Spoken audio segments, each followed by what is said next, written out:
April 1879 lahir seorang anak perempuan dari pasangan Ratu Adipati alias Islamiyah Dimas Aceh Nasirah.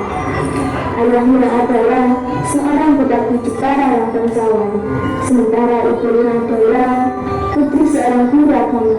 Dari kalangan rakyat biasa, anak tersebut diberi nama Raden Ajeng Kartini. Semasa remaja, Kartini merupakan anak yang menginginkan kebebasan, menentang adat yang berlaku pada saat itu untuk mewujudkan kesetaraan dan hak antara pria dan wanita. Jadi ini dibaca A, ayo dibaca A. Selanjutnya ini dibaca B, ayo dibaca B. Nih, sedang apa kau di sini? Aku sedang mengajar, Kang Mas. Untuk apa kau mengajar? Tugas wanita harus menikah dan juga mengurus rumah. Biarkan wanita ini mengurus tugas mereka di rumah. Apa salah jika wanita melakukan hal yang kita inginkan? Wanita juga manusia. Sudahlah Kartini, kau tak perlu mengajari mereka. Ayo, sekarang ikut Kang Mas balik ke pinutanmu.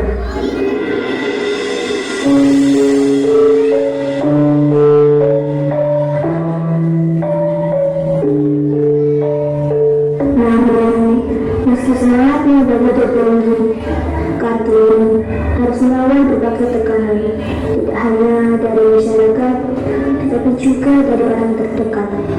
Namun, impian tersebut harus terhimpit oleh tradisi dan harapan keluarga. Ibu tiri memaksa menikah, membuat Kartini harus memilih antara cita-cita atau patuh pada adat.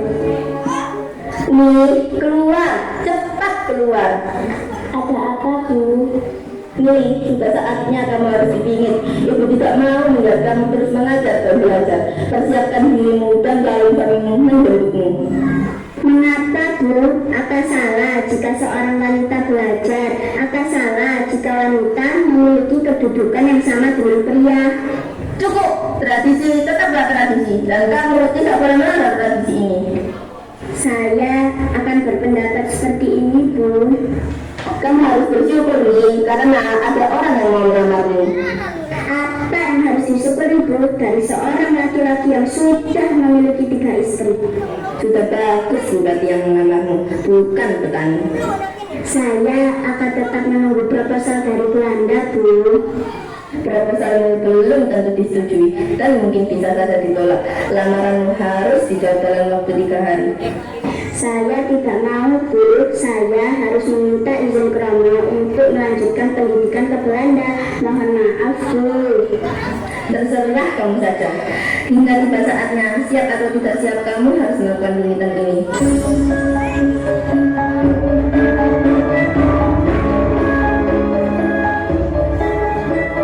Meskipun tantangannya begitu besar, namun semangat Kartini untuk menggapai cita-cita tak pernah padam. Dalam perbincangannya dengan Romo dan Kartana, Kartini memohon izin melanjutkan pendidikan ke Belanda. Sebuah langkah besar dalam perjuangannya. Permisi Rama, saya meminta izin untuk melanjutkan sekolah di Belanda. Apakah diperbolehkan? Apakah kamu sangat menginginkan sekolah di Belanda? Benar Rama, saya ingin sekolah di Belanda dan ingin menggapai cita-cita Rama. Baiklah, Rama mengizinkanmu. Apakah kamu sudah memikirkannya dengan baik, Kartini? Sudah, Kang Mas. Maaf, saya kurang setuju dengan pendapat Raden Ajeng Kartini tentang sekolah di Belanda. Kenapa? Jika ibu mendengar, dia akan marah dan Terserah adik saya saja, bagaimana nantinya.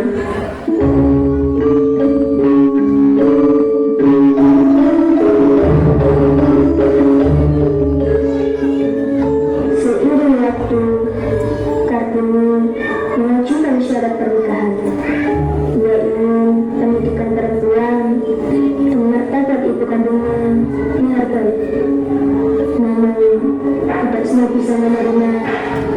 Rani.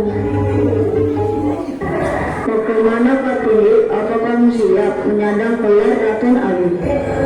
Saya siap bahwa menerima pinangan dari Kanjeng Adipati Jawa Adiwira dari Rembang. Tapi saya ingin meminta syarat, Romo. Apalagi nih? Sudah, sebutkan saja apa syaratnya. Pertama, saya tidak mau membasuh kakinya dan tidak mau dibebani oleh berbagai perintah sopan santun yang sangat rumit, serta saya mau diperlakukan seperti orang biasa saja. Yang terakhir, Cukup nih, kamu hanya memikirkan dirimu saja. Ibu tidak akan membiarkan syaratmu terpenuhi. Kartini benar. Suami saya menikah lagi, Bu. Lastri mengerti. Suami Lastri lebih mencintai istri mudanya yang lebih pintar dan terpelajar. Lastri tidak kuat, Bu. Kartini benar. Lanjutkan. Mbak Yuni mendukungmu. Yang terakhir, saya mengharuskan calon suami saya untuk membantu mendirikan sekolah untuk perempuan dan orang miskin. Saya juga ingin Lunasira tidak tinggal di rumah belakang, tapi di rumah depan. Serta saya ingin semua putri-putri Romo memanggil Lunasira dengan sebutan Mas Aju, bukan Hiu lagi. Cepat tulis syaratmu lalu kirim ke Bupati Rembang. Mohon maaf, Romo, izinkan saya membantu untuk mengantarkan surat itu langsung ke Bupati Rembang, Romo. Baiklah.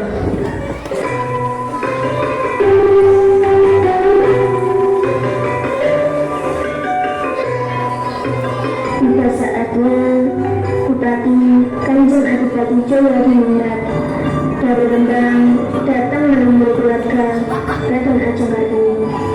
Ibu tiri berdiam melihat suasana obrolan yang hangat, menjadi sebuah keputusan menakutkan dari calon suaminya untuk mendukung langkah impian Kartini.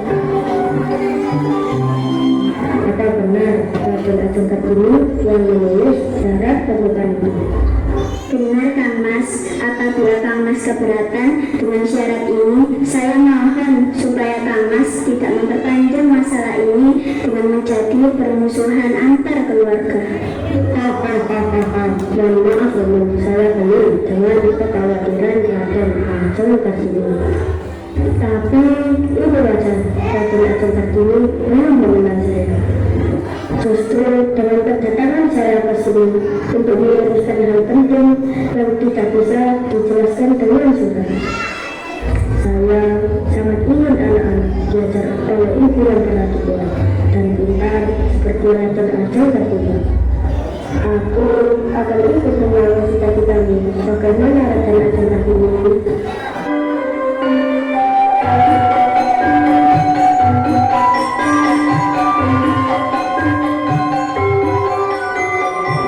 Pada hari pernikahan mereka, Kartini tidak hanya melangkah sebagai seorang istri, tapi sebagai sumber beritahan. Dengan keyakinan yang teguh, dia berjanji terus memperjuangkan hak-hak perempuan. Perjalanan panjang ini baru saja dimulai. Saya izin pamit, Ibu. Kartini mau jadi Raden Ayu. Iya, Nak, jaga dirimu baik-baik ya. Ingat pesan-pesan yang Ibu sampaikan. Iya, Bu.